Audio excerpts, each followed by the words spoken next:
All right, we're starting. Welcome everyone to this Bellonaforum on nuclear issues in and around Russia and Ukraine, about Rosatom and the war. Welcome to both those here in the room and those who are listening in online. This is being streamed. My name is Oskar and I work for the Bellona Foundation. I'll be the moderator for this event. For those of you who do not know Bellona, we are an international environmental foundation working to solve environmental issues and to increase understanding of environmental problems. And we have worked to improve nuclear safety and security in our region for more than 30 years. And we are quite worried currently about the situation in Russia and Ukraine when it comes to nuclear safety and security. Before we start, it's my privilege to provide some practical information. First and foremost, for those here, fire exits. In case of a fire alarm, you can either use the entrance where you came in to get out, or there is a staircase just behind the wall in the back of this room. And there's a small door there, you'll find it. And then we meet up at the crossroads just outside the office. I also wish to remind everyone that this seminar will involve speakers of both the English and the Russian language. And to facilitate this, we have synchronized translation available. For those present here physically with us, there is equipment available to listen to your preferred language.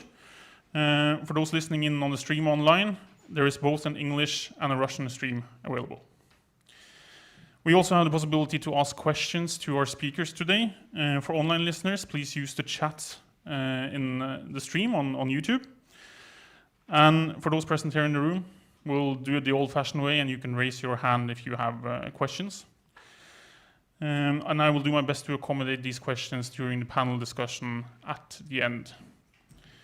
I also want to inform you that we changed the schedule slightly, so each speaker has 15 minutes total, before we have a longer panel discussion at the end. So those were the practicalities. Now to the matter at hand. We are holding this seminar to discuss developments in nuclear safety and security in Russia and Ukraine. And currently the Ukrainian nuclear industry is under attack. Ukrainian nuclear objects are occupied. Russia is attacking Ukraine, and the Russian nuclear industry plays an important part in this. At the same time, we observe that the Russian nuclear industry has issues at home, and we are worried that they will not prioritize and are not able to handle these going forward. In short, the Russian regime and the Russian nuclear industry contribute to increased risks for a nuclear or radiation accident in our part of the world. While this is happening, civil society organizations like Bellona are having increased issues and challenges working with these problems. In Russia, repressions by Putin's authoritarian regime make it very challenging to have activity. Bellona has stopped all dialogue with Russian authorities after the full-scale invasion of Ukraine in 2022. And in Ukraine, Russia's war creates a situation where civil society struggles to work for a better future because of the necessary defense against Russian aggression. However, Bellona continues to work on nuclear and radiation issues related to both countries, but now from the outside of Russia and Ukraine. We will spend some time during the seminar talking about how and why we work like this. But most importantly, we will be discussing the situation in Russia and Ukraine with both Bellona's own nuclear experts and external experts on the panel, as well as representatives of Norwegian authorities. And with that in mind, I wish to ask the first speaker to take over the microphone. And we shall be hearing from Frederic Hauge, president and founder of the Bellona Foundation, about the Bellona's work before the full-scale invasion of Ukraine and our work currently in the aftermath, to provide some context for this seminar. So Frederic, please, the microphone and floor is yours.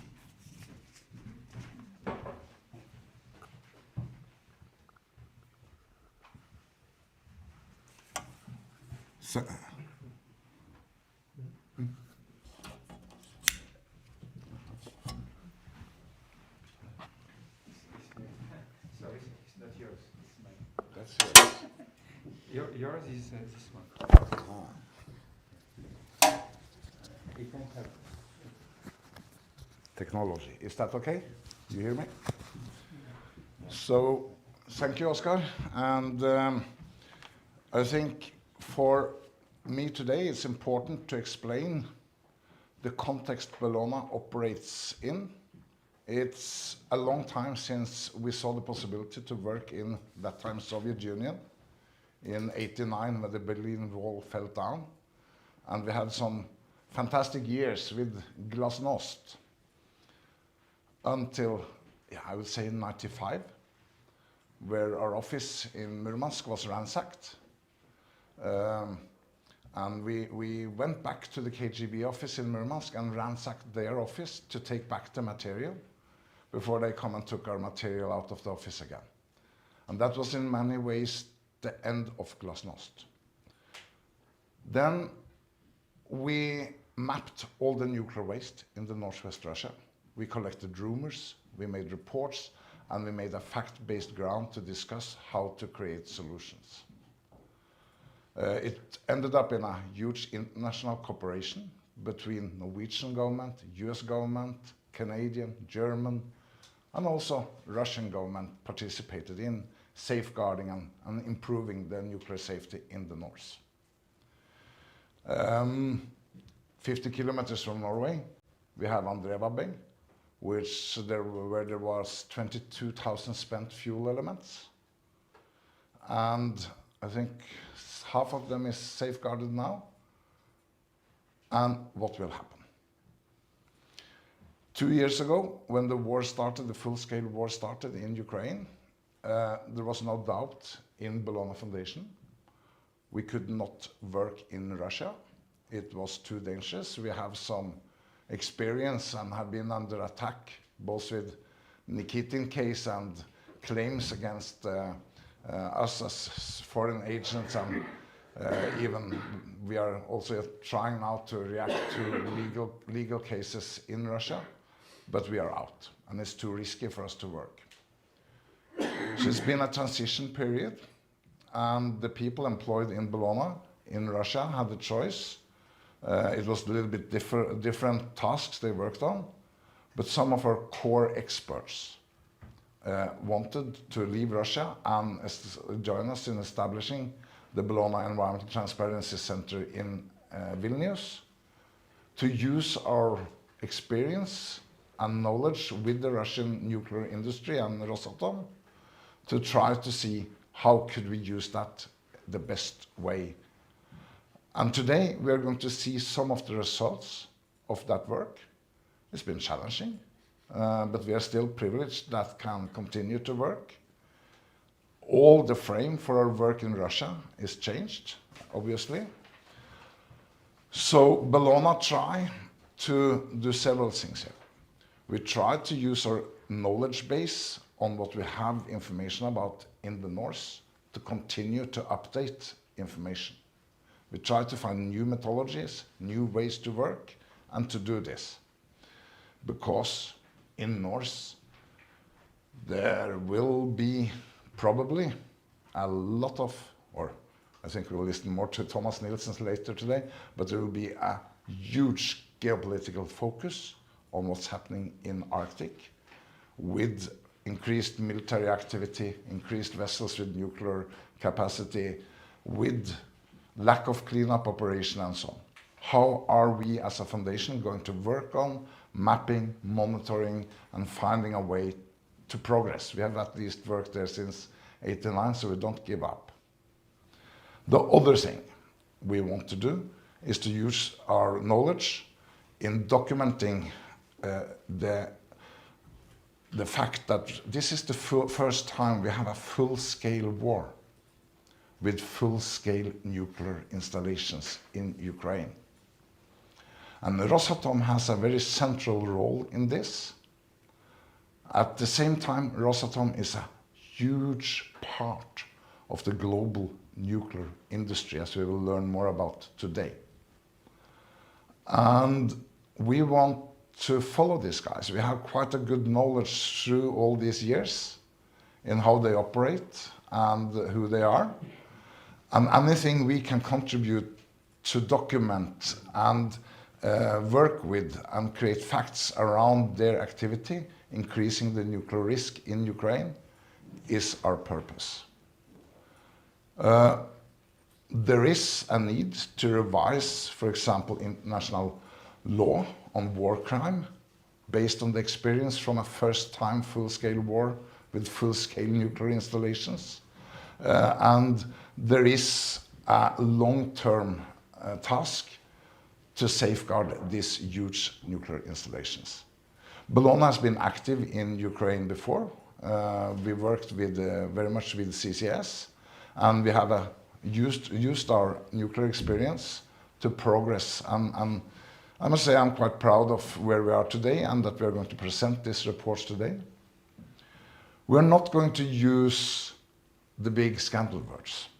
Our intention by doing this work is to create a fact-based platform for further discussions under the perspective that this will not stop for a while. We will not be able to come back and work the same way as we did in the North for many years. What kind of consequences do that have? And the war in Ukraine will not stop in a short time. How do we prepare a platform for long-term work on these topics? And I'm sure we will be able to do it. And Bellona is not a foundation that comes in and look at that issue and jump away again. I think our experience and our reputation from the work of safeguarding and cleaning up the nuclear installations in Russia shows that. So this is a major task for many years to come for the Bellona Foundation to continue the work. And it's a little bit the first milestone after we evacuated out of Russia to have this Bellonaforum and start to show you what kind of documentation, what kind of reports, and what kind of platform we start to build up here. So I'm very grateful for the team moved out from Russia and joined us in this. It's crucial knowledge that they have, and Bellona wants to create a platform and an arena to continue this work. We will also do other work in Ukraine, but that's not covered today. We focus on the nuclear topics today, but we see many other tasks and are in dialogue with partners on other activities, which we will come back to also. So welcome everyone, and it's a setting and it's a frame that causes for serious action, solutions, and not the big slogans and the scandals. Thank you. Thank you, Frederic.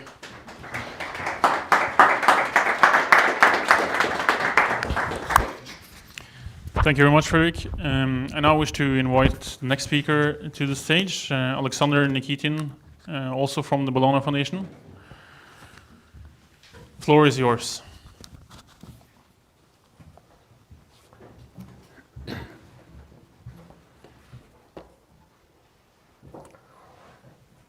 I'm sorry, I speak in Russian.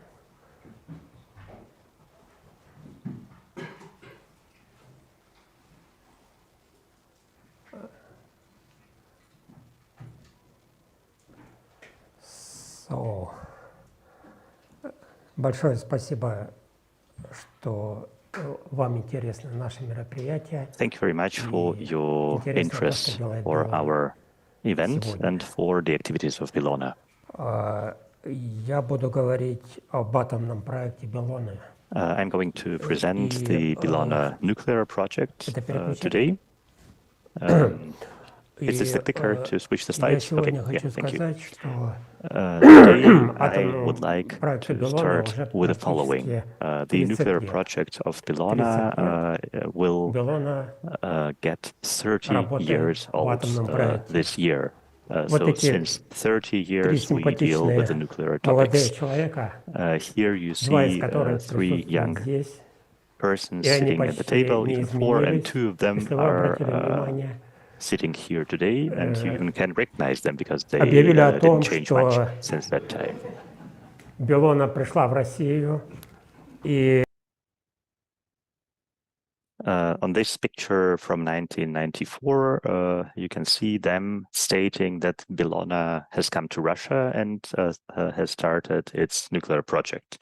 This event took place in Murmansk in March 1994. So I would like to start with congratulating you on this great job, which you have started and we have continued.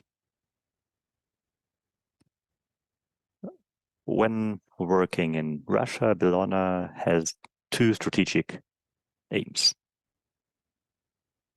That's what we at least tried to achieve. The first aim was to use all the instruments available to prevent radiation and nuclear accidents on the Russian nuclear objects. We have used all possible opportunities to reach this aim. We tried to use the instrument of the social impact. We looked for possibility to get access to the environmental relevant information, and we did find this information at the end. We have worked on our own analytical expert and informational products. In 30 years, we have prepared over 50 different reports and working documents, which you can find at the moment on our website. I initially thought that we have written around 100 articles, which can be found on the website, but then my colleagues have corrected me and told me that in these 30 years, 3,500 articles were issued on the topic of the nuclear safety and security. I think that's a great achievement. And last but not least, we actively worked together with Rosatom. We tried to influence this nuclear monster of Russia, and from time to time we succeeded.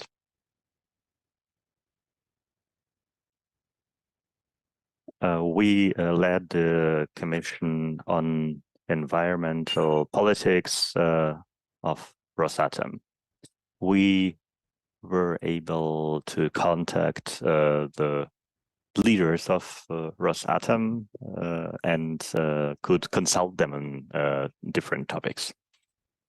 We built up solid relationships based on trust with representatives of Rosatom, and they listened to what Bellona told them and what we have written. Sometimes our colleagues have criticized us, I mean the environmental activists. They criticized us that we trust Rosatom too much, that we communicate with them so much. But for us, the key target was the main topic. And here we come to the second topic, where I would like to speak of the Soviet nuclear legacy, how to change the Soviet nuclear legacy to a safe condition. Here you see the last statistical data stating and explaining what kind of Soviet nuclear legacy has stayed in the region. We speak around around 20,000 tons of the spent nuclear fuel. It's highly hazardous material. Someone might state that these are around 5% of the spent nuclear fuel worldwide, which sounds not really huge, but we shouldn't speak about the percentage in this respect. The key question is in which condition this spent nuclear fuel is at the moment, how it's being transported, worked with, stored, how dangerous is that? And we see how many nuclear wastes have been collected in Russia. We have discussed on this topic a lot with my colleagues, and it's fairly complicated to say how this number actually resulted, 774,000 cubical meters.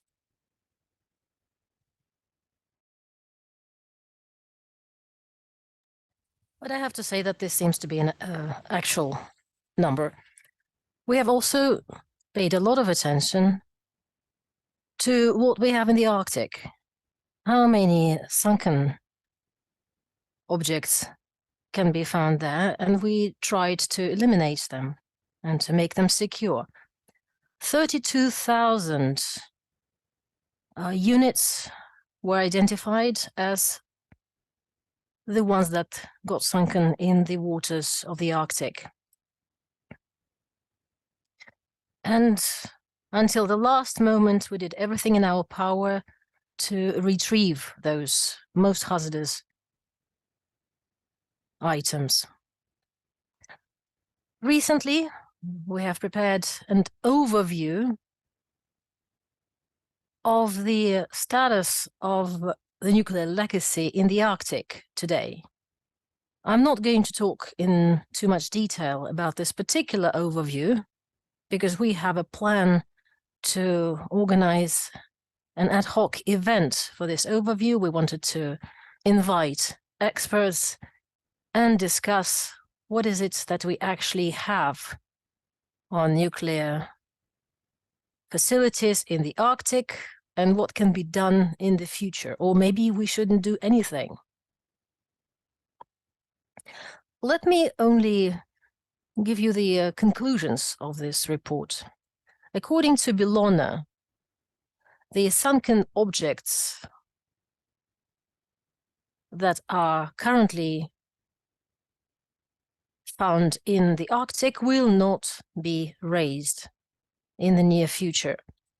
We used to have a number of international projects, international aid that helped to raise K-27 submarine and other objects, but all these projects have been shut down, and Russia will have to start from scratch to be able to raise those hazardous objects. The Andreeva Bay situation.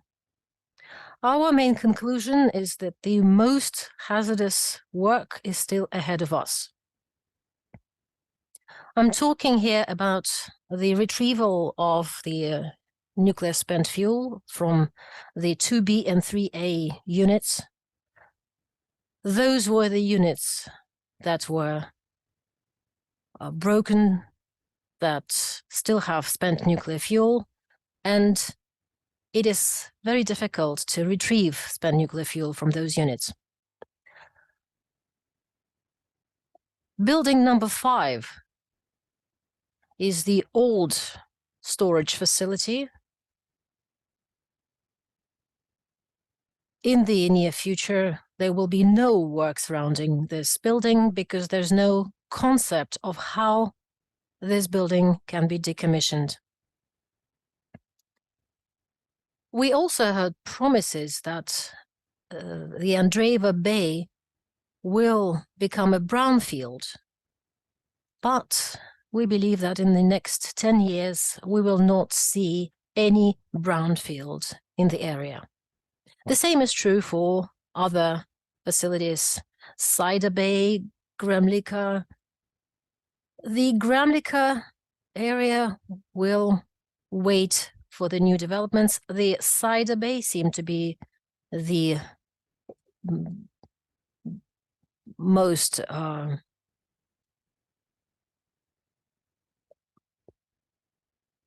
promising situation because a lot of investment have been made, and of course Atomflot. Now these are only the conclusions from the very short overview that we prepared. But of course, the most important issue is what Frederic mentioned. What is it that we can do and how this can be done? this is our very short statement of what we do today and what can be done today. We disseminate information, we share expertise, we analyze, and it is important for us to make sure that this analysis is true, accurate, and is based on facts. Over the past 2 years, we have prepared 5 reports.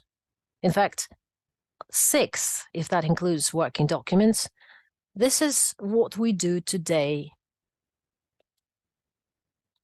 We keep saying that the most important facility that requires a lot of attention is Rosatom. But now we say it's not just Rosatom, it's Rosatom Plus, because that includes lots of facilities, organizations, as well as foreign units that now operate in other countries. Today, Rosatom is a key tool of political, military, and economic influence in Russia and abroad. It plays an important role in the international market of nuclear products and technologies. It is an active sponsor of the war in Ukraine. It is a participant in the armed seizure of nuclear facilities in Ukraine, and it has a lot of influence. And you can see on the left-hand side a quotation from Alexei Likachov. When we come to other countries, we build industries, and that includes nuclear industry. And it is important to continue our observations. It is important to make forecasts to understand what is happening. So what is it that we're against? Well, clearly, we are against all of these items on the slide. And the final slide. The nuclear industry in Ukraine. There's a war raging in Ukraine. And we are monitoring the nuclear industry of Ukraine, monitoring what is happening at various nuclear facilities. Obviously, a lot of attention is being paid to the Zaporizhzhia power plant, and a colleague of mine will talk about it in more detail a bit later. We believe that there are a number of facilities that require special focus, and Norway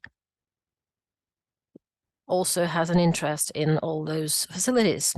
That seems to be all that I wanted to say to you. I would like to invite you again to the webinar that we are planning to organize on the nuclear legacy of Russia in the Arctic. Thank you very much for your attention.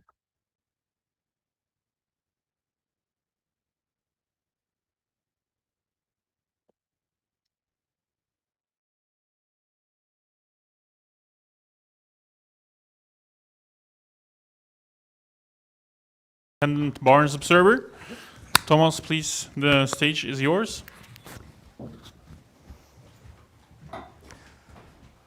Thank you, Oskar. Thank you, Frederic. Thank you, Alexander, everyone. With where is this kind of... there it is. Thank you. Спасибо большое. With the war on Ukraine, with growing international tensions, with Moscow's understanding that they are already in a conflict with the common West, the country's reliance on nuclear weapons is increasing in importance. And my presentation is going to explain how Moscow is thinking in order to make sure that they have retaliation, that they have deterrence to scare away US or anyone from attacking Russia. And the nuclear weapons is core to that understanding. A big fear in Moscow, seen with their eyes today, is the American anti-ballistic missile defense shield. which Vladimir Putin himself says one day, sooner or later, will have the technological possibilities to take out Russia's current nuclear weapon stocks. And in order for Moscow to avoid the anti-ballistic missile defense systems, they have initiated development of a fourth and a fifth leg in the nuclear triad. The nuclear triad already consisting of the ballistic launched missiles from submarines, silo-based or land-based missiles like the Sarmat or the Yars, and the strategic long-range aviation, the Tupolev-95 and Tupolev-160, flying out of the Olenaya Air Base on the Kola Peninsula. But if Americans are able to stop the ballistic missiles from Russia, they have these two new systems. One is the Burevestnik, or Skyfall, as it's called by NATO. And the second is the Poseidon, or Canyon, as it's called by NATO. And these weapon systems have been under development at least since the early 2000s. There we go. The first known test of the Burevestnik took place at Novaya Zemlya in 2016. In 2017, American intelligence found that they had lost 2 or 3 of the missiles in the eastern part of the Barents Sea, off the coast of Novaya Zemlya. In 2018, in March 2018, Putin, in his speech to the nation, presented these weapons. That's the first time they became official, and he showed this photo of the launch of Burevestnik that he said worked. And on big screens behind him, he told how these missiles could circumnavigate any ballistic missile systems of the United States. And in an animation going on the screen as Putin was speaking, we saw the Burevestnik flying out of the Barents Sea, South Atlantic, around South America, and north and bang. It was the Hawaii Islands that were the target for that. Okay. In 2019, the Burevestnik made international headlines as the missile exploded during recovery in the White Sea. We in the Barents Observer, we came on work that morning and we saw that there had been a missile explosion at the Nenoksa test site in the Barents Sea, in the White Sea, which is nothing abnormal. It's a normal test site for cruise missiles. So it wasn't actually until TASS news agency a few hours later issued a message that the Ministry of Defense confirmed that there were no releases of radioactivity. Then we understood, wow, here is radioactivity. And then we started to call out to the local villages and the measuring stations around, and yes, there was a spike of radioactivity, especially over the town of Severodvinsk that day. Never trust a source until the Kremlin denies it. And later on in the same day, we started to see the social media post of people wearing this kind of space dresses with Geiger counters going around and measuring the radioactivity. 5 people died. A few of them were taken to hospital, military hospital in Moscow. 5 of the Rosatom people died in that explosion. So, for natural reasons, they moved the test further north to Novaya Zemlya again. And this screenshot is from September last year, when there were really a lot of activities going on at the Pankovo test site. It's about 60 kilometers south of the Matochin Strait, which is the main testing area for nuclear weapons.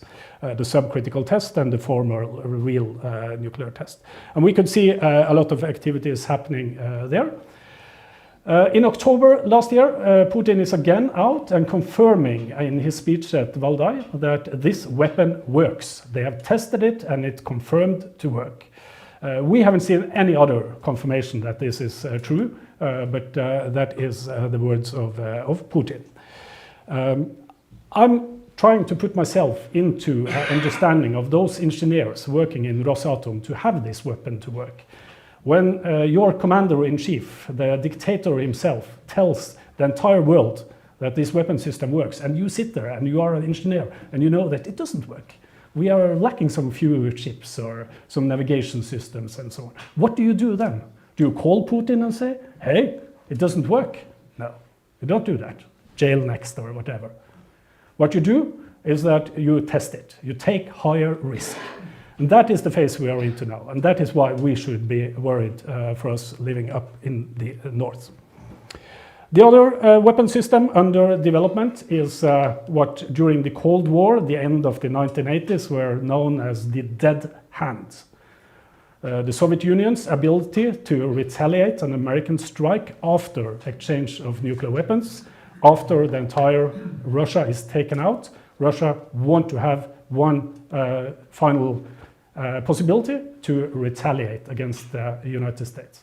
And that is the Poseidon, the underwater drone that can sail, launched from the Barents Sea area, 48 to 72 hours later, hit its target on the east coast of the United States, outside the coast of New York or Washington, D.C., or, as we have learned later, also deployed from the Pacific Fleet on possibilities to sail over to Los Angeles, Seattle, California, state of Washington, etc. The challenge for us in the north is that this weapon system can only be tested one place, and that is in areas with long distances and very little people, because the radiation is coming out from the Burevestnik missile in the air, straight after the cruise missile, or from the Poseidon in the marine environment. We have a lot of areas with long distances, we have few people, and so on. This is in the neighborhoods of Norway. This satellite photo shows the base of the Poseidon development in Severodvinsk. This is the harbor of Gugi, the Russian Ministry of Defense Directorate for Deep Sea Technology. And by following the satellite images, we can see when this Gugi boats sail out with testing equipment. Academic Alexandrov is a vessel that have been got a lot of media attention worldwide because it has been mapping Norwegian oil and gas pipelines on the seabed or internet cables. But it is also a vessel that carries the casks for testing of the Poseidon weapon. So all that is possible to find out by just watching on the satellite images. Very well. There is another connection that we should be aware of. This photo is from early July 2019. It is in the late morning evening after the Losharik submarine went on fire outside the main naval base on the Kola Peninsula, about 60 nautical miles east of the maritime border to Norway. It is the Losharik submarine. You know, the entire crew of 14 were killed in that fire. It's a nuclear-powered mini-submarine that is attached under the mother vessel. The mother vessel brought that submarine into its base in Okelnaya Guba, just north of Severomorsk. After we know that the submarine is under, but most interesting, and this is what worries us, is what's on the submarine on the hull, which is covered here. It's difficult to see, but if you go on Barents Observer, you can zoom in on the photo. What is covered under.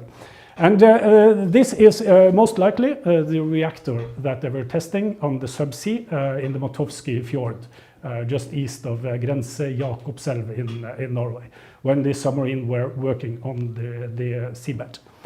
I think that there is a connection between the canyon, the deployment of canyon, and what is going on in the Motovsky Bay. I think that Russia have concrete plans on deploying this weapon system on the seabed close to the Kola Peninsula, inside the 12 nautical miles, so it doesn't violate international rules, and to make it ready there, so that it can be launched in case Russia one day is taken out by nuclear weapons in a global conflict. This retaliation will go there. Very good. The testing areas I was talking about is just in this neighborhood areas. Finally, I want to draw your attention to Rosatom and the organization that is developing all of this. They are also the organization that is trying to sell technology worldwide for reactors, for nuclear fuel, for other purposes technology. In just east of Oslo, or halfway between here and Stockholm, you have the town of Västerås. It's a town where the Russian Orthodox Church suddenly built a chapel, 36 million Swedish crown they got from somewhere and built it. It was discovered later that these were about 600 meters from the military airfield in Västerås. It was a warning by the Swedish intelligence community that the Russian Orthodox Church, as many of you know, is working in very close ties with GRU, Russian military intelligence. And what is Västerås known for you that is working on nuclear stuff? Well, it's the home factory of ABB Atom, formerly ABB Atom, now operating on Westinghouse. Okay. The same very Russian Orthodox Church suddenly turned up in my neighborhood in the town of Varde, and they wanted to build a chapel there also, although there is no Russian Orthodox community in this place. They teamed up with the locals and they got a place here, 600 meters from the Varde radar, where they wanted to build a chapel. Guess who were the sponsor of the church in Västerås? Rosatom. Guess where the priest that came, the bishop here, that's the bishop. Guess where he is coming from? He's the bishop of Plesetsk and Mirny, the two closed military towns. And I, as a journalist, I have no idea what they are doing here in Varde, but I would be very surprised if it doesn't have anything to do with the interest of following Russian ballistic missiles.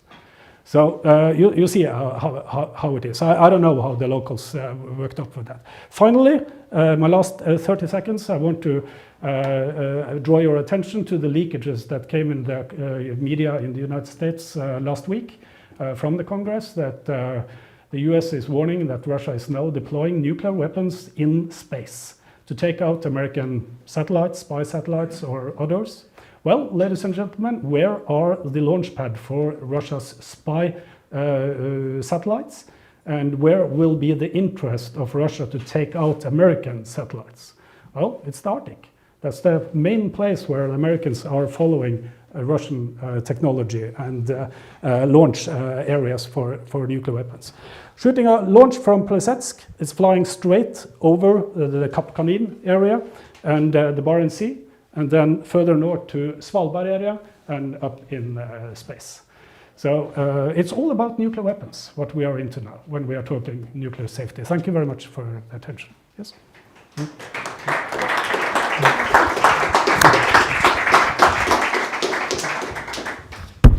Thank you very much, Thomas.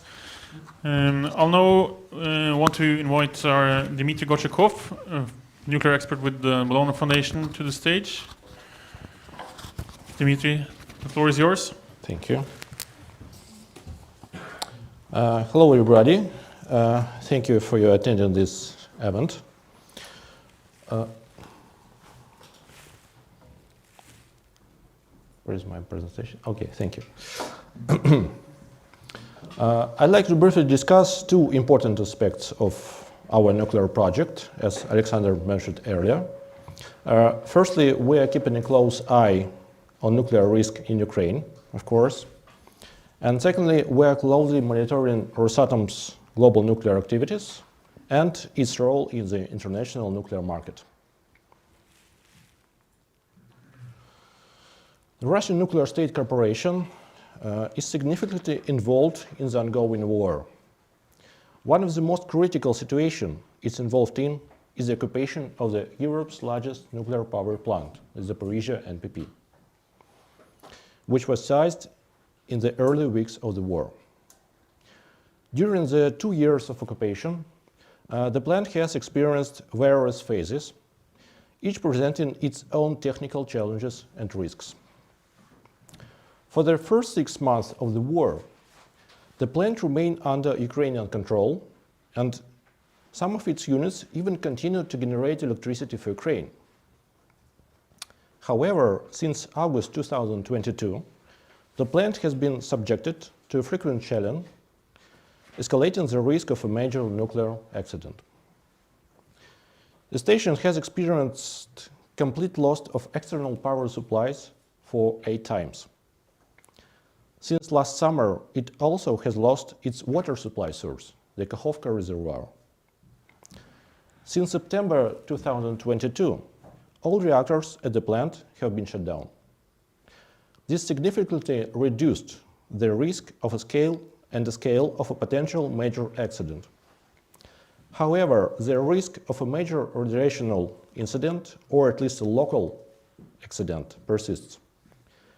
We published a separate report on various accident scenarios on the Zaporizhzhia NPP and associated risk last year. You can find it in this room.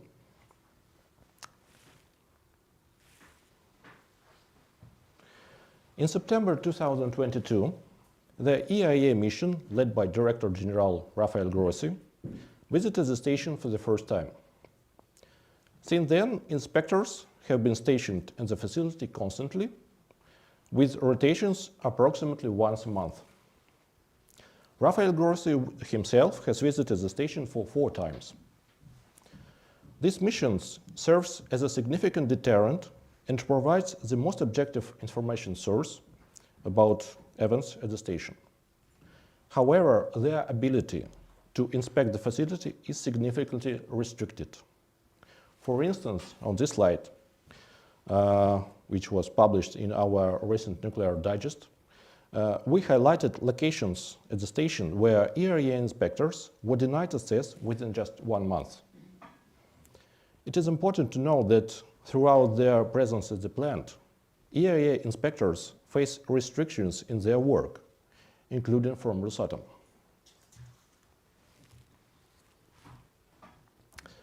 Three main risks can be identified at the current stage for the Zaporizhzhia NPP. Firstly, there is the risk of equipment damage due to abnormal operation and lack of maintenance, particularly as 1 or 2 units have been in hot shutdown mode for a long period. This increases the likelihood of radiation accident now and the station's inability to resume operations in the future under Ukrainian control. The second risk is a shortage of qualified personnel. The unique situation of the capture station, which doesn't align with the usual instructions of the regulators from either Ukraine or Russia, can lead to human errors. However, the primary risk is the war itself, with its unpredictability and associated chaos. The situation can undergo dramatic changes at any moment. For instance, if Russia decides to switch reactors to power mode, or if a military activity escalates near the plant. The station could become a target from any directions for multiple reasons. The fate of the station mostly lies with Russian military and political leadership and will depend on the war's progression.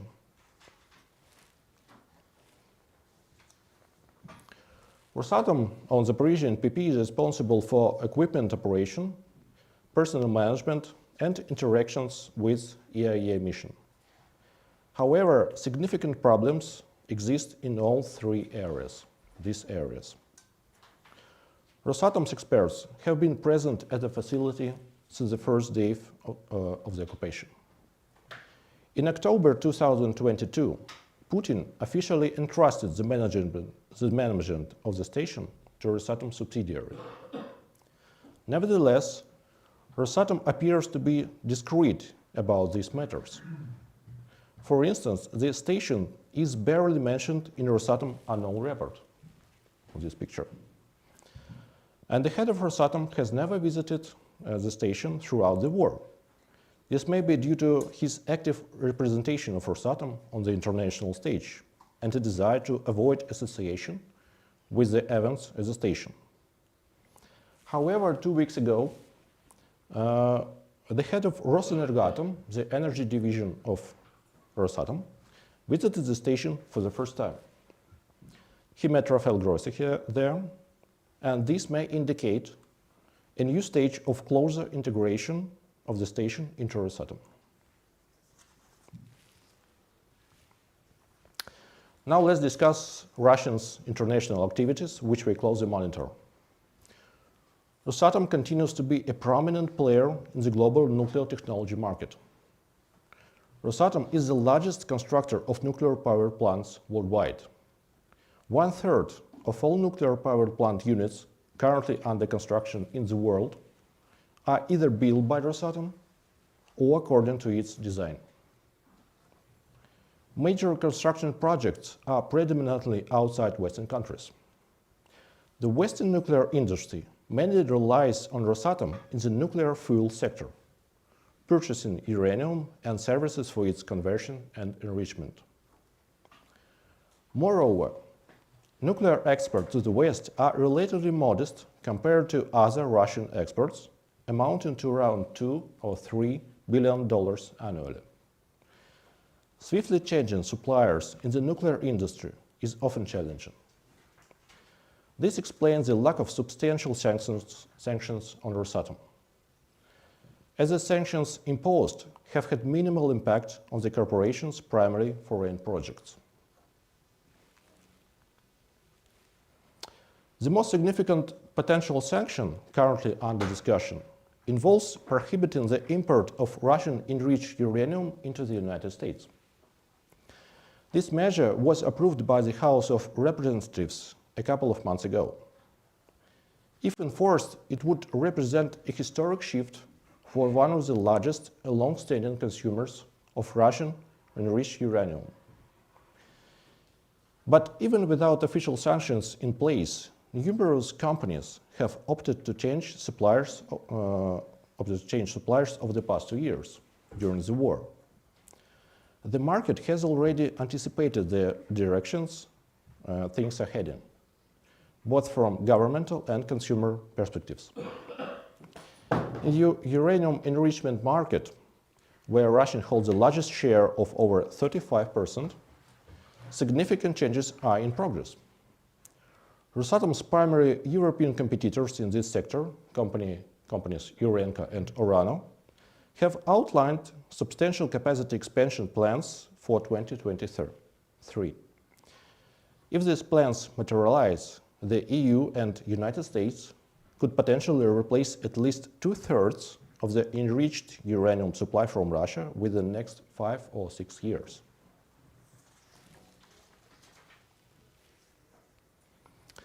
Another example of transformation is seen in the nuclear fuel supply market.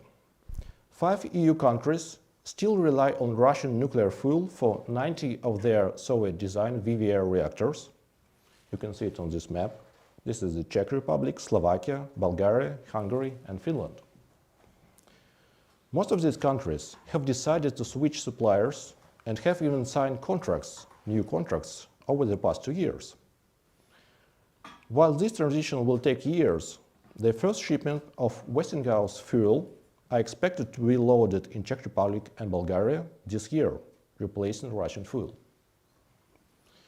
Ukraine initiated this transition earlier, having shifted half of its nuclear fleet to American fuel even before the war.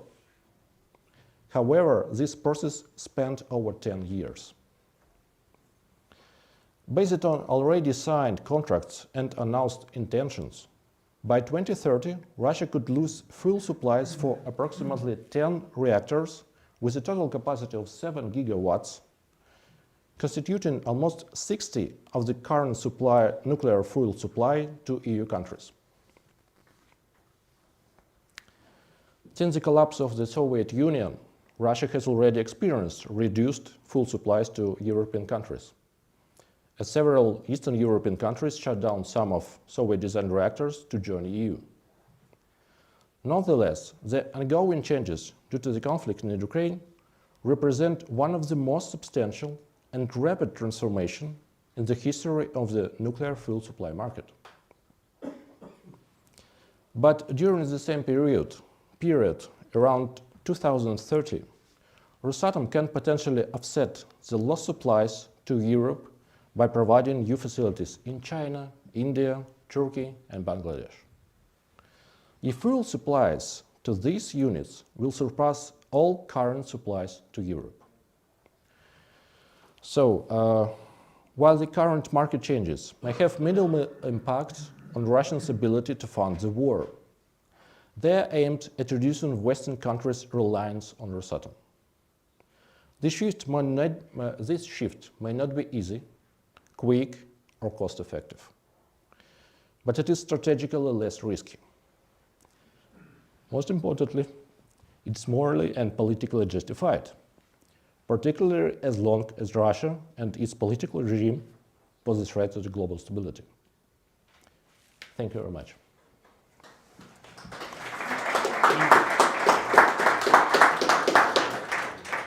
I actually think we have time for a question from yours truly, because you were so effective, Dmitry. My question is, you were saying the role of Rosatom internationally is very important. Are there any other players in the nuclear industry that can compare to Rosatom? Yes, there are a lot of companies in global nuclear market, but you're right, Rosatom has a special position. Rosatom, which I tell you that they're one of the largest player in the nuclear market. I think that it's about because it's a unique company because it's a global corporation which have all nuclear energy stages and parts, from mining of uranium, conversion, enrichment, fuel fabrication, then construction nuclear plants, operating nuclear plants, dismantling and waste management. Of course, they have some problems with final waste management, but everybody has problems with this issue. This is one reason. Best suggestions for customers. They can do everything. The second part maybe of Rosatom success on the nuclear market is because state funding. Russia give money, Russian government and Putin give money to Rosatom to build nuclear plants all over the world. They have money. Money is one of the biggest problems in worldwide nuclear industry, where we can find the money to build nuclear plants. Russia don't have this question. And maybe the third part is, I will say, some kind of weakness of Western nuclear industry. It is also one of the reasons because why Rosatom is so broadly presented in Global South. Because Western companies, Westinghouse or maybe EDF, French, they don't build a lot of nuclear plants. So they don't have experience, they don't have money, they don't have capabilities to do it, specialists and others. Rosatom built a lot. So he built a lot, he learning by doing, he can build it much faster than Western companies. So when some company in development countries want to build nuclear plant, Rosatom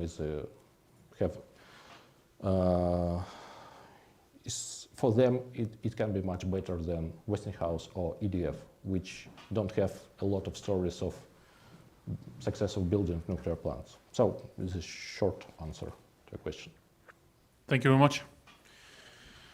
All right, we're going to move to the next speaker. I want to invite Ingar Amundsen from the Norwegian Radiation and Nuclear Safety Authority of Norway to the stage. Ingar, the floor is yours. Thank you very much, Oskar. Yes, no break, no? Okay, that's how it is, very effective. Okay, I will give you some information about Norway's cooperation with Ukraine. I represent the ESA, as you heard, Norwegian Radiation and Nuclear Safety Authority. I will give you some background for the work.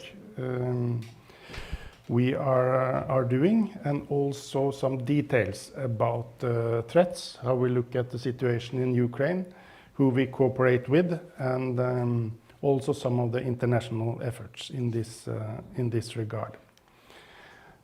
I will go as far back as we did also earlier today with Frederic and others with the Nuclear Action Plan, which is the Norwegian focus on legacy activities in Russia, starting when we got new information from Russia about dumped material in the Barents and Kara Sea, and also threats and concern related to the Kola nuclear power plant and the reactors there.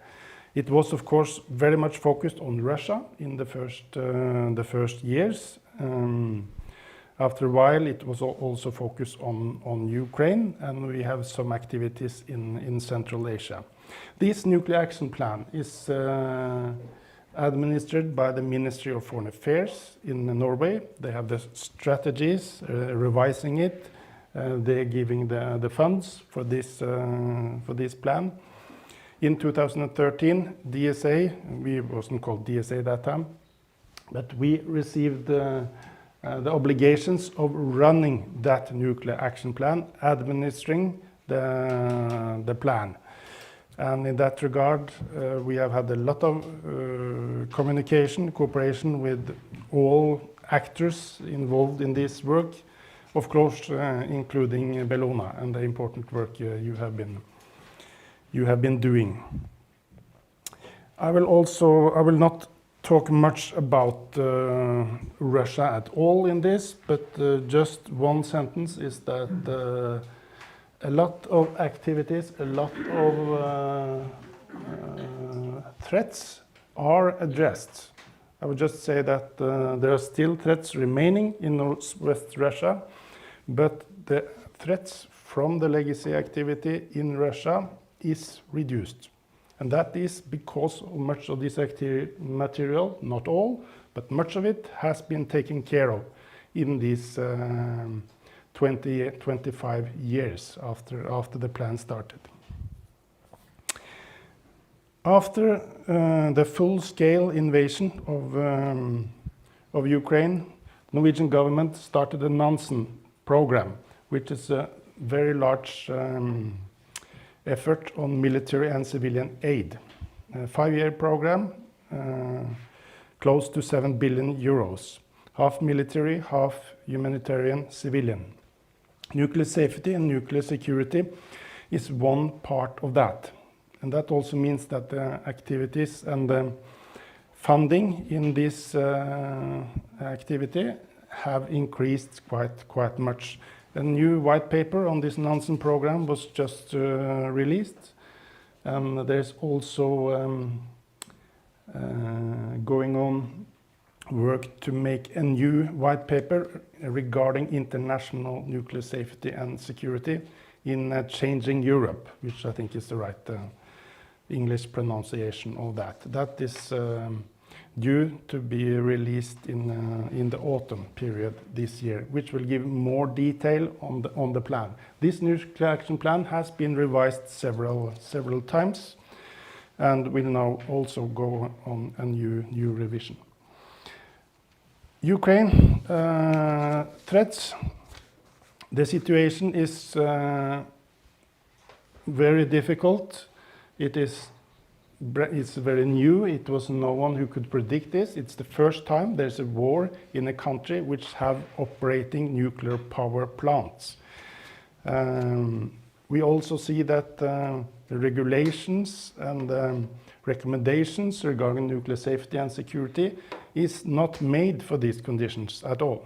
They are made for peaceful situations. They are not made for war situations. That also means that they are running into a lot of difficulties. You can call it regulatory difficulties, but also practical difficulties with the authorities and institutions which normally are equipped, licensed, trained to do a work. They are not able to do it because it's a war situation. They are not allowed to these sites. So there are a lot of different difficulties on that. Of course, the main one and the largest concern is regarding the nuclear power plant, Zaporizhzhia, and the attacks and the military activities relating to that. We also see that it's a lot of radioactive sources out of regulatory control. 20% of the territories are under occupation by Russia. It's a lot of radioactive sources used in industry, medicine, and research, which we and Ukraine are concerned of could fall into the wrong hands. We also have seen specifically in the Chernobyl area where that plant was occupied by Russia and at the first 6 weeks after the full-scale invasion. A lot of monitoring equipment have been broken, stolen, and destroyed, and we also see that it's a large of these exclusion zone area is have mines after the Russian invasion in that. This Nansen program, which is new, the focus areas related to nuclear safety and security is based on the old focus areas, which is these two: reduce risks of accident and radioactive contamination, and prevent nuclear and other radioactive material from falling into the wrong hands. So it's still the same basis, but there are some new secondary objectives for the works which is going on.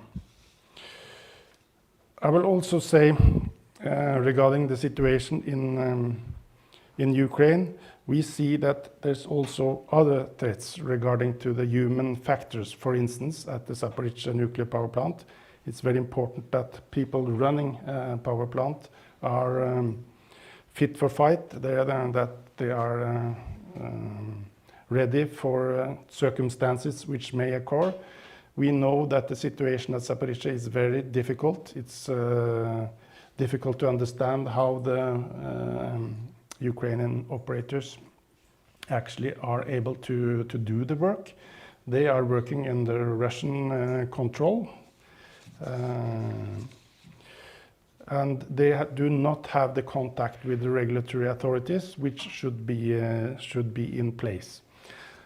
We also see that due to the war, there are lack of spare parts for the nuclear power plants, which has been a huge difficulties. We also see that electricity grid has been targeted specifically.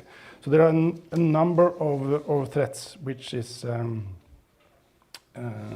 accumulated in Ukraine after the full-scale invasion. Just very quickly, the activity we and the Norwegian government are running now in Ukraine are, I will say, quite effective. One of the reasons why it was quite effective after the full-scale invasion is that we had established project, we had established contacts in Ukraine and international community. In 2014, Norway enhanced the activities in Ukraine quite considerably. And we also saw that a lot of other international countries and organizations came specifically on board in that time after the Crimea annexation.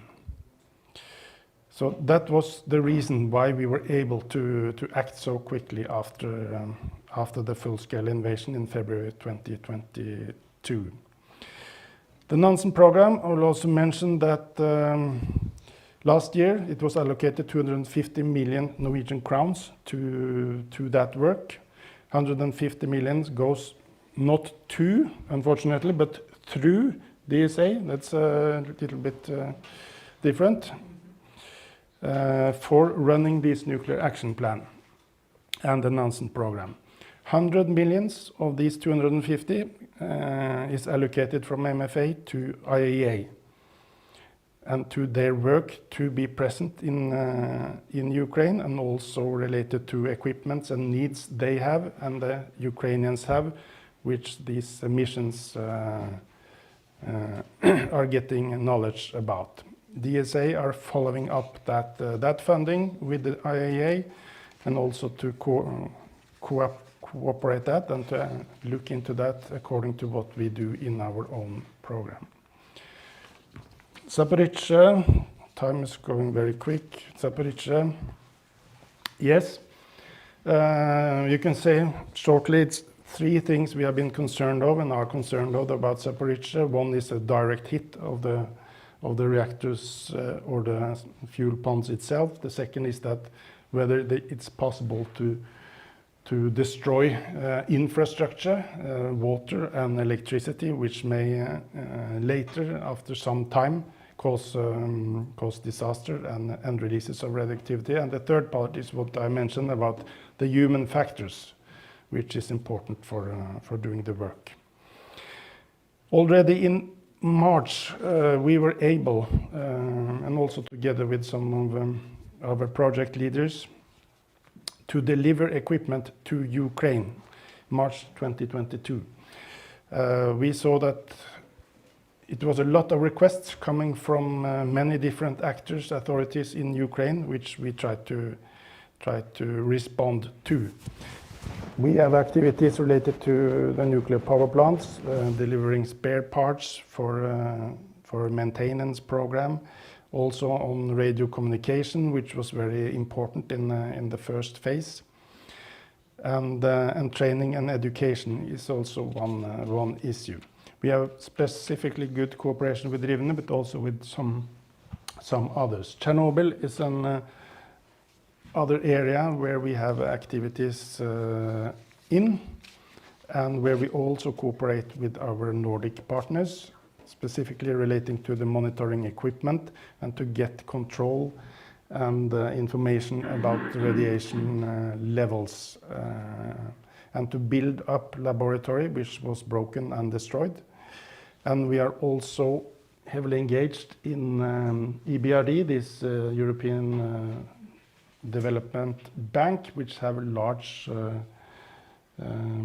projects in Ukraine, and which after the invasion has turned around and tried to look at what kind of large projects are they able to take on board. We also have ready an MOU with Chernobyl now for further cooperation between Norway and Chernobyl.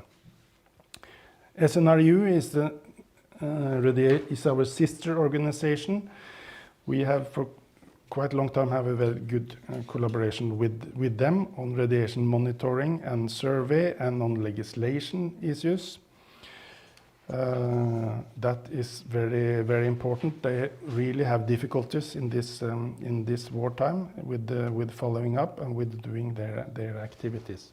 This is just one, I will not go into that. This is one example of the work, which is a survey, which is a monitoring, which was done in some of the areas where close to Chernobyl and down to Kiev.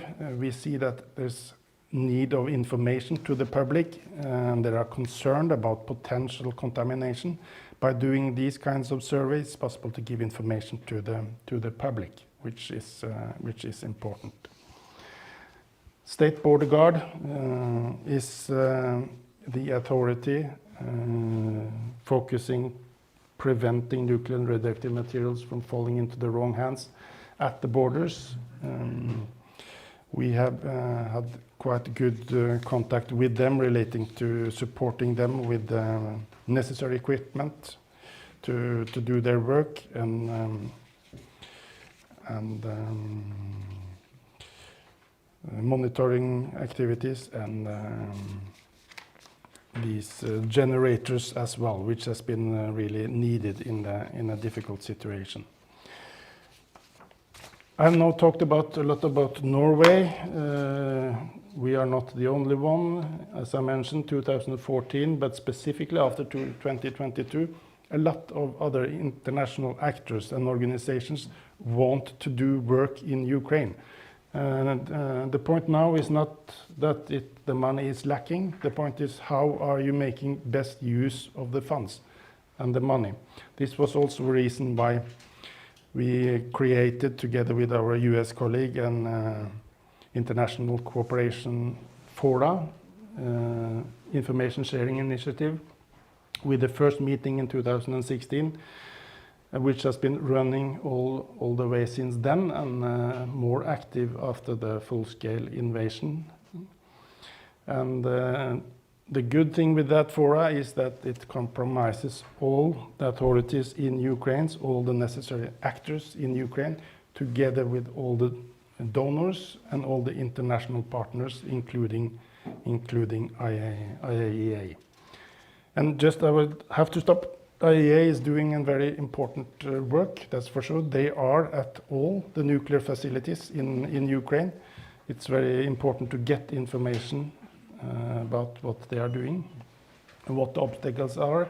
But they also have a difficult situation, of course, specifically in Zaporizhzhia. They have to deal with the Russian side and they have to deal with the Ukrainian side. It's a sort of a balance, which is very difficult, but it's good to have an international observers on the ground.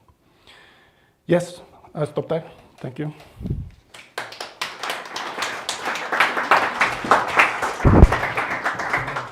Thank you very much, Ingar. Please have a seat. We are moving on to our final speaker before we're going to start our panel discussion. I hope some of you might have some questions on your mind for that panel discussion. But I'd like to present Kacper Szulecki, who's already at the stage, so I don't have to invite you up here. But Kacper is working at the Norwegian Institute of International Affairs. So Kacper, the floor is yours. Thank you very much. Thank you for having me here. I have to start with a small disclaimer in the context of this panel and this audience. Well, I am certainly not a Russia expert. NUPI is quite known for doing a lot of work on Russia. There's an annual Russia conference and a lot of people who have a long legacy in high-quality Russia research. I'm not one of them. And the other thing is that I will be talking about Rosatom, but of course the level of detail of the knowledge presented here today about Rosatom and the Russian nuclear industry is much more fine-grained than the things I deal with. I'm working primarily on energy security in a kind of global scale. So for me, Rosatom is a very interesting case of especially Russian nuclear energy diplomacy, or nuclear energy diplomacy and energy statecraft. So, having said that, I also wanted to zoom out a bit and present a slightly broader picture of where Rosatom is operating, setting this slightly aside from the geopolitical context, the immediate geopolitical situation right now. We are facing what I would call a global energy challenge, which is related primarily to climate change and the need to decarbonize our energy production. This shows us roughly how far we have to go. It's really far. In the electricity sector, fossil power is still 63%, or actually slightly more right now perhaps, whereas nuclear provides around 10% and renewables provide the rest. So low carbon is 36%. If you look at total energy, so not just electricity, the job to be done is still even greater. And at last year's climate summit, the COP in Dubai, we heard a pledge to triple renewable energy by 2030, and then also to triple nuclear energy by 2050. If you multiply this, depending of course if you take hydropower in or not, this would probably help us a lot. But that means that the nuclear energy sector is going to expand most likely in the coming years, even though this was a pretty much stagnant sector for a long time now. So there was not so much expansion in the nuclear sector. What nuclear industry was doing was mostly replacing existing reactors, and the production was roughly flatlined. Now, climate change provides this additional rationale for nuclear industry and a kind of a lifeline for an industry that was seeing the end of itself, at least in some parts of the world.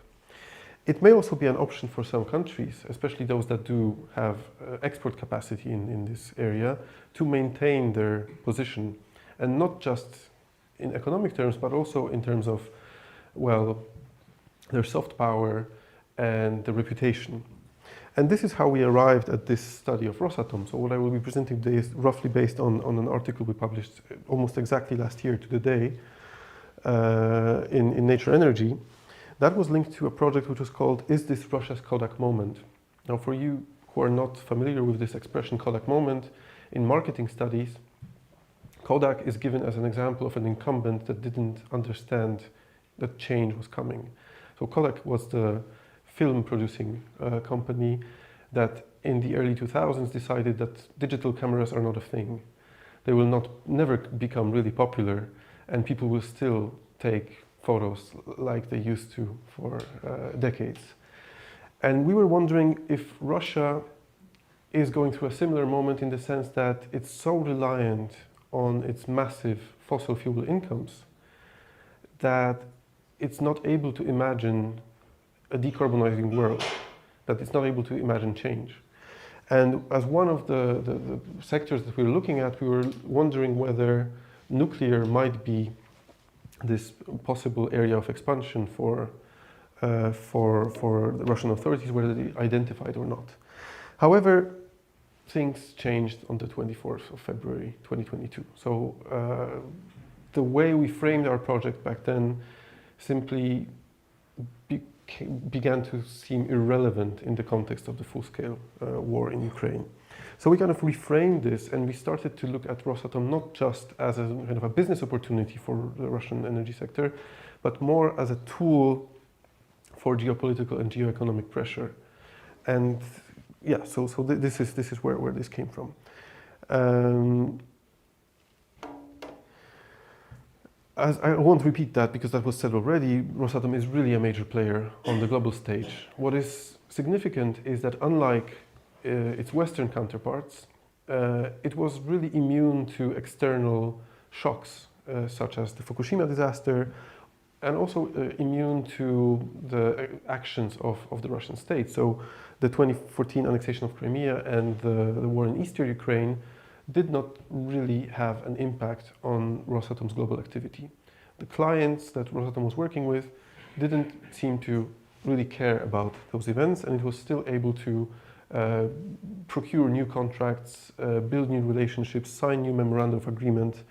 And before the 22 invasion, Rosatom boasted 73 different projects in 29 countries. Now, we define projects in a very broad term, so we also look at very early stages of collaboration. So it's not that construction has started. No, it's really just agreements between countries and Russia and Rosatom. What we provided was a data set of Rosatom's projects, also agreements, also all the way to the level of memorandum of understanding. As I said, I'm not a Russia expert. For this, we relied on the help and assistance of a number of people. NUPI has a running collaboration with the Organization for Security and Cooperation in Europe, OSCE, which is based in Vienna, and it's also running an OSCE Academy, which is based in Bishkek. Every year we get 4 visiting fellows from Central Asian countries who speak Russian, either as a mother tongue or simply speak Russian because they learned at school. So they were the ones who were reading through lots and lots of Rosatom documents and helping us with gathering the data. On this, we conducted 2 analyses. One was regarding the levels of direct energy dependence on Russian nuclear reactors. I will explain this in a moment. The other was about the levels of collaboration with Russia in the energy sector, which was based on a scorecard that we created where for different types of relationships and different forms of cooperation, you got a certain score, and this summed up to an index of collaboration. We also tried to provide some kind of a theoretical contribution to conceptualize how those different interdependencies are connected to certain risks or security risks in the broader energy sector. So this is the map that shows two kinds of our data. One, it's not really very visible unless you are able to zoom in somehow. I don't know. The pie charts show, I mean, the size of the pie chart shows the size of the project in terms of the financial weight. So the bigger, the more billions of US dollars investments are in a given country. So for instance, Egypt is quite huge, whereas the projects that Rosatom has in China are much smaller. Now, the colors of the pie chart, the blue part is based on a scenario that we built, assuming that all the reactors which are pledged or discussed are going to be built. How big a share of the energy mix in a given country will be provided from Russian-built or Russian-operated reactors? So this is kind of a forecast scenario for the future, which is based on certain assumptions. We also try to count in the fact that those energy systems are going to grow. So we base the growth estimates on International Energy Agency's forecasts for different regions. And here the variation is quite big. So Egypt, let's say, has a fairly small slice, whereas if you looked at Armenia here, that's a really interesting case, because according to our estimates, of course, you know, this is some methodological questions to discuss. Armenia would have more energy from its Russian-built reactors than it actually uses. So it would be able to export nuclear energy. And then, of course, you have countries with higher or lower likelihoods of completion of the project, like Sudan, for instance. You have countries with slightly different types of relationships. So Hungary is, of course, different than, let's say, Belarus. But the list is quite long, and I would say quite surprising in many ways. This is what we call the hard interdependency. So this relates to infrastructure. This relates to the way your energy system is potentially impacted by energy hardware, which is related to Rosatom. Using this, we were able to divide client states into 4 groups: those with high dependence on Russian-built and operated reactors, over 10%. This includes Armenia, Bangladesh, Belarus, Hungary, Slovakia, Uzbekistan, as the ones which are more likely to really complete those projects. Then you have the group of medium risk, 4 to 10%, and that includes key geopolitical partners for Russia, such as Iran, also Egypt and Turkey. Then you have low dependence group, China and India, so more like a symbolic relationship, and then marginal, where really this risks are pretty low, and this includes countries such as Sweden or Poland that mostly maintain research reactor cooperation with Rosatom.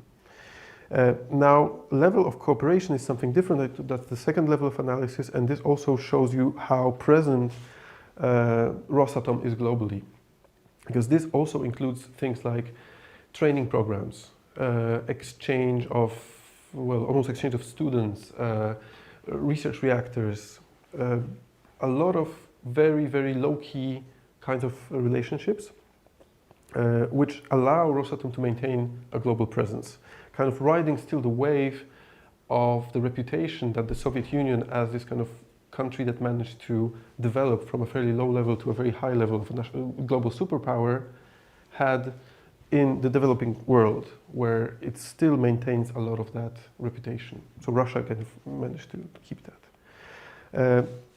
If you want to look, I mean, I won't go into this because I don't really have the time. This is the results of these levels of cooperation.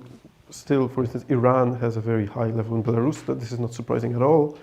But you do have, especially in the medium group, a lot of EU countries, for instance. That's the situation before the war erupted. We tried to theorize this and connect those different types of interdependencies with tools of political influence and associated risks. Let's remember that risks are things that have a low probability of occurring, but have potentially a very significant impact. So, of course, if you asked me in January 2022 whether Russia is going to invade Ukraine, I would have probably said no, even though it was a risk. You know, it was something that could have happened, but I would have assumed that the probability of that is still relatively low. So that's why you can never discount risks, but also you shouldn't get too hung up on them.